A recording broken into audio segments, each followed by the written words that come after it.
ಮಹಾಕುಂಭಮೇಳದಲ್ಲಿ ನಿನ್ನೆ ಬೆಳಗ್ಗೆ ಆದಂತಹ ದುರಂತ ಇದೆಯಲ್ಲ, ಕಾಲ್ ತುಳಿತ 30 ಜನ ಮೃತಪಟ್ಟಿದ್ರು. ಅದರಲ್ಲಿ ಬೆಳಗಾವಿ ಮೂಲದ 4 ಕೂಡ ಮೃತಪಟ್ಟಿದ್ರು. ಆ ವಿಚಾರಕ್ಕೆ ಸಂಬಂಧಪಟ್ಟಂತೆ ಈಗ ಒಂದು ಅಪ್ಡೇಟ್ ಲಭ್ಯವಾಗ್ತಾ ಇದೆ. ದೆಹಲಿಯಲ್ಲಿ 4 ಮೃತದೇಹಗಳ ಮರಣೋತ್ತರ ಪರೀಕ್ಷೆ ನಡೆಯುತ್ತೆ. ಅದಕ್ಕಾಗಿ ಕರ್ನಾಟಕ ಭವನದಲ್ಲಿ ಮರಣೋತ್ತರ ಪರೀಕ್ಷೆಗೆ ಸಿದ್ಧತೆಯನ್ನ ಮಾಡಿಕೊಳ್ಳಲಾಗಿದೆ.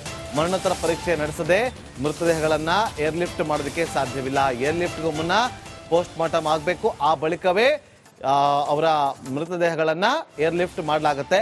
ಎಲ್ಲವೂ ಕೂಡ ಕಂಪ್ಲೀಟ್ ಆದರೆ ಇವತ್ತು 3 ಗಂಟೆ ಅಷ್ಟೊತ್ತಿಗೆ ಬೆಳಗಾವಿಗೆ ಮೃತದೇಹಗಳು ತಲುಪುವ ಸಾಧ್ಯತೆ ಇದೆ. ನೋಡಿ, ನಿನ್ನೆ ಯಾವ ರೀತಿಯಾಗಿ ನುಗ್ಗಲಾಗುತ್ತೆ, ತಳ್ಳಾಟ ನೂಕಾಟ ಆಗುತ್ತೆ, ಕಾಲ್ ತುಳಿತ ಶುರುವಾಗುತ್ತೆ, ಎಲ್ಲ ಚೆಲ್ಲಾಪಿಲ್ಲಿಯಾಗಿ ಓಡೋದಕ್ಕೆ ಶುರು ಮಾಡ್ತಾರೆ. ನೋಡಿ, ಇವರೇ ಮೃತಪಟ್ಟಂತವ್ರು 4. ದೆಹಲಿಯಲ್ಲಿ ಈಗ ಇದೆ, ಕರ್ನಾಟಕ ಭವನದ ಬಳಿ ಇದೆ ಅವರ ಮೃತದೇಹಗಳು. ಇನ್ನೇನು ಕೆಲವೇ ಕ್ಷಣಗಳಲ್ಲಿ ಪೋಸ್ಟ್ ಮಾರ್ಟಮ್ ಶುರುವಾಗುತ್ತೆ. ಅದಾದ ಬಳಿಕ ಏರ್ಲಿಫ್ಟ್ ಮಾಡಲಾಗುತ್ತೆ.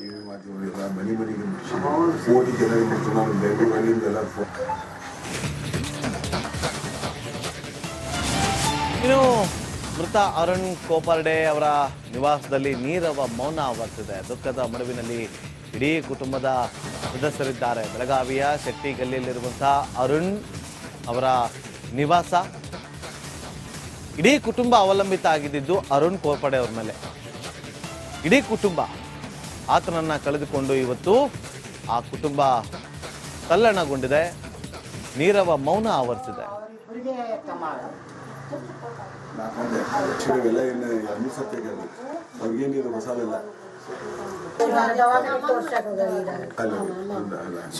ಶಿವಾಜಿನಗರ ಅವರು ಟಿವಿ ಮಾಧ್ಯಮಗಳೆಲ್ಲ ಮನೆಗೆ ಕೋಟಿ ಜನರಿಗೆ ಮುಟ್ಟು ನಾವು ಬೆಂಗಳೂರಿನಿಂದ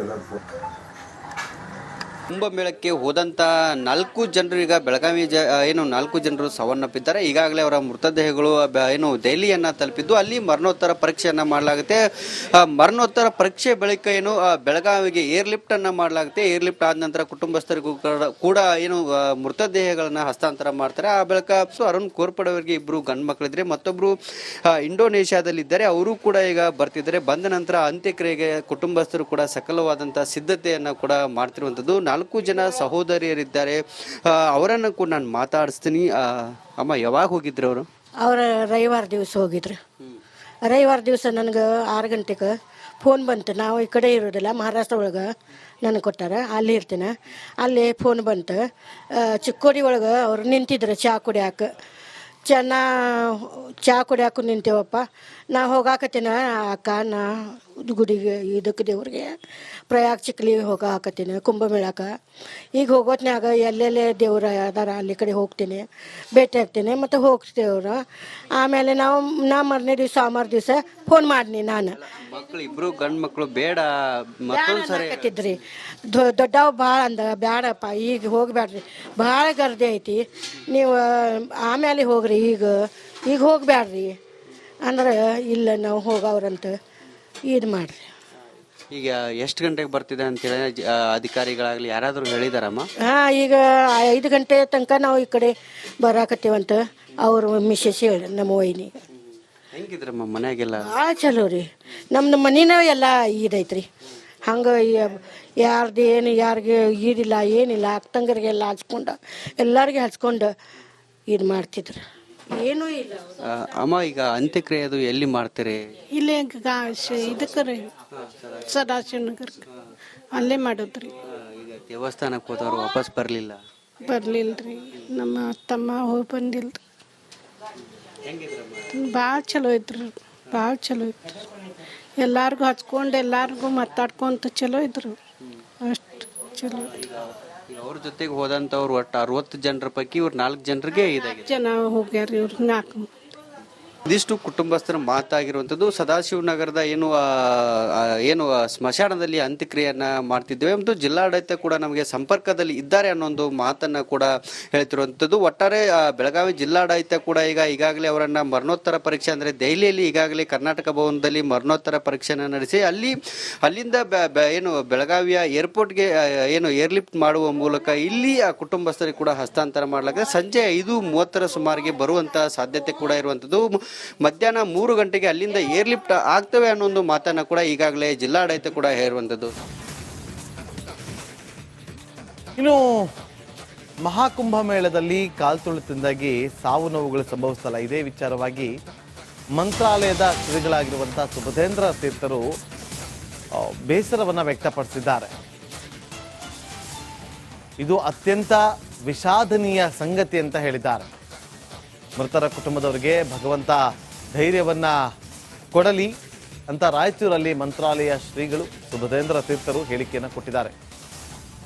ಮುಖ್ಯವಾಗಿ ಯಾತ್ರಾ ಸ್ಥಳಗಳಲ್ಲಿ, ನದಿ ತೀರಗಳು, ದೊಡ್ಡ ದೊಡ್ಡ ಕ್ಷೇತ್ರಗಳಲ್ಲಿ ಲಕ್ಷೋಪಲಕ್ಷ ಸಂಖ್ಯೆಗಳಲ್ಲಿ ಜನಗಳು ಅತಿ ಭಕ್ತಿ ಮತ್ತು ಉತ್ಸಾಹದಿಂದ ಪಾಲ್ಗೊಳ್ಳುವಂಥದ್ದು ನಾವು ದೇಶದ ವಿವಿಧ ಕ್ಷೇತ್ರಗಳಲ್ಲಿ, ವಿವಿಧ ಸ್ಥಳಗಳಲ್ಲಿ ಕಂಡಿದ್ದೇವೆ. ಈಗ ಏನು ಮಹಾಕುಂಭ ಅನ್ನುವಂತಹ ಒಂದು ಪರ್ವಕಾಲ ತ್ರಿವೇಣಿ ಸಂಗಮವಾದಂತಹ ತೀರ್ಥರಾಜ ಪ್ರಯಾಗದಲ್ಲಿ ನಡೀತಾ ಇದೆ. ಇದು ಸಮಸ್ತ ಹಿಂದೂಗಳ ಒಂದು ಶ್ರದ್ಧಾ ಉತ್ಸವವಾಗಿದೆ. ಈ ಉತ್ಸವದಲ್ಲಿ, ಈ ಪರ್ವಕಾಲದಲ್ಲಿ ದೇಶದ ಮತ್ತು ವಿದೇಶದ ಅನೇಕ ಲಕ್ಷ ಕೋಟಿ ಸಂಖ್ಯೆಯ ಆಸ್ತಿಕರು ಇದರಲ್ಲಿ ಪುಣ್ಯತೀರ್ಥ ಸ್ನಾನಕ್ಕೋಸ್ಕರವಾಗಿ ಬರ್ತಾ ಇದ್ದಾರೆ. ಈಗಾಗಲೇ ಅನೇಕರು ಸ್ನಾನವನ್ನು ಅಲ್ಲಿ ಮಾಡಿದ್ದಾರೆ. ಇಂದು ಈ ಮೌನಿ ಅಮಾವಾಸ್ಯ ನಿಮಿತ್ತವಾಗಿ ಹೆಚ್ಚಿನ ಜನಸಂದಣಿ ಅಲ್ಲಿ ಸೇರಿದ ಹಿನ್ನೆಲೆಯಲ್ಲಿ ಅಲ್ಲಿ ಕಾಲ್ತುಳಿತಕ್ಕೆ ಬಲಿಯಾಗಿ ಅನೇಕರು ಸಾವನ್ನಪ್ಪಿದ್ದಾರೆ ಅಂತ ಮಾಧ್ಯಮಗಳಲ್ಲಿ ನಾವು ಕೇಳಿ ನೋಡಿ ತಿಳಿದಿದ್ದೇವೆ. ಇದು ಅತ್ಯಂತ ವಿಷಾದನೀಯವಾದಂತಹ ಒಂದು ಸಂಗತಿ. ಮುಖ್ಯವಾಗಿ ಉತ್ತರ ಪ್ರದೇಶ ಸರ್ಕಾರ ಅತ್ಯಂತ ಸಮರ್ಥವಾದ ರೀತಿಯಲ್ಲಿ ಬಿಗು ಬಂದೋಬಸ್ತುಗಳನ್ನು ಮತ್ತು ವ್ಯವಸ್ಥೆಯನ್ನು. ಏನ್ ಪ್ರಾಬ್ಲಮ್ ಇಲ್ಲ ಏರಿಯಾದಲ್ಲಿ? ಏನ್ ಪ್ರಾಬ್ಲಮ್? ಏನ್ ನಿಮ್ ಪ್ರಾಬ್ಲಮ್? ಇದೆಲ್ಲ ಪ್ರಾಬ್ಲಮ್ ಐತಿಲ್ಲ ಹೇಳಿ. ಏನ್ರಿ ನಿಮ್ ಪ್ರಾಬ್ಲಮ್? ಏನ್ ನಿಮ್ ಪ್ರಾಬ್ಲಮ್ ಅಂತ ಹೇಳಿ. ಯಾರಪ್ಪ ನಗರಕ್ಕೆ? ಗಾಂಧಿನಗರ, ದಾಸರಹಳ್ಳಿ, ರಾಜರಾಜೇಶ್ವರಿ ನಗರ, ಚಾಮರಾಜಪೇಟೆ, ಹುಬ್ಬಳ್ಳಿ, ಚೆನ್ನಮ್ಮ ವೃತ್ತದ ಮೈಸೂರಿಗೆ ಬಂದಿರೋದು. ಬ್ಯಾಡಗಿ ತಾಲೂಕಿಗೆ ನಾವು ಬಂದಿವ್ರಿ. ಸರ್ ಹೇಳಿ ಸರ್, ಏನ್ ಪ್ರಾಬ್ಲಮ್? ನಿಮ್ ಎಮ್ಎಲ್ಎ ಹೆಂಗೆ? ಏನೆಲ್ಲ ಸಮಸ್ಯೆಗಳು? ಏನ್ ಕಥೆ ಇಲ್ಲಿ ಬಂತ? ಯಾಯಪ್ಪ ಯಾವತ್ತೂ ಬಂದಿಲ್ಲ. 2 months ಇಂದ ನೀರಿಲ್ಲ. ಟ್ಯಾಂಕರ್ ಬರ್ಬೇಕಾದ್ರೆ ರೋಡ್ ಸರಿ ಇಲ್ಲ ಅಂತ ಯಾರ ಹತ್ರ ಹೋಗಿ ಹೇಳೋದಕ್ಕೆ ನಮ್ಗೆ ಯಾರು ಇಲ್ಲ. ಇಲ್ಲಿ ಕಿತ್ತೋದ್ರೆ ಏನ್ ಹಾಳಾಗೋದ್ರು ಇದು ಯಾರು ನೋಡರೇ ಗತಿ ಇಲ್ಲ. ನಾವಿದ್ದೀವಿ ಅಂತಾರೆ. ಇವಾಗ ಯಾರ ಎಮ್ಎಲ್ಎ ಮಗ ಒಂದ್ ದಿವಸನೂ ಬಂದಿಲ್ಲ. ಫುಲ್ ಸ್ಟ್ಯಾಂಡರ್ಡ್ ಲಕ್ಸುರಿಯಸ್ ಬೆಡ್ರೂಮ್ ಐತ್ರಿ ಅದು. Taj West End tradition blue. ನಿಮ್ಗೆ ಮೀಟಿಂಗ್ ಇಲ್ಲಿ ಮಾಡ್ರಿ. ಇಷ್ಟು ವರ್ಷ ಆಯ್ತು. ಇದಕ್ಕೆಲ್ಲ ಯಾರು ಸರ್ ಜವಾಬ್ದಾರಿ? 2,000 ರೂಪಾಯಿ ಬ್ಯಾಂಕ್ಗೆ ಹೋಗ್ತೀನಿ ಬರ್ತಾ ಇದ್ದೀನಿ. ಬ್ಯಾಂಕಿಗೆ ಹೋಗ್ತೀರಿ 2,000 ಮತ್ತೆ ಬರ್ತಾ ಇಲ್ಲ. 2,000 ನಂದೇ ಹೊಂಟೋಯ್ತು. ನಿಲ್ ಮೇಲೆ ನೀ ಭಾರಿ ಐಟ್ ಅದಲ್ಲ ಮಾರೆ. ಕಣ್ರಿ ಸರ್, ರಾತ್ರಿ 1 ಗಂಟೆವರೆಗೂ ಎಣ್ಣೆ ಅಂಗಡಿ ತೆಗಿಬೇಕಾದ್ರೆ ಅಡ್ವಾ ಬೆಳಿಗ್ಗೆ 4 ಗಂಟೆವರೆಗೂ ತೆಗಿಬೋದಲ್ಲ. ಮಗನೂ ನೋಡಲ್ಲ, ಯಾರು ನೋಡಲ್ಲ. ನಾನು ಒಬ್ಬಳು ನೋಡ್ಕೊಂತೀರಜ್ಜ. ನಮ್ಮ ಮಕ್ಕಳಿಗೆ ಅಮ್ಮ ಅಪ್ಪ ಇಲ್ಲ, ಅವರು ನೋಡಿ ಬದುಕ್ತಾ ಇದೀವಿ. ದೇವ್ರು ಬಿಟ್ಟಂಗೆ ಆಗುತ್ತೆ.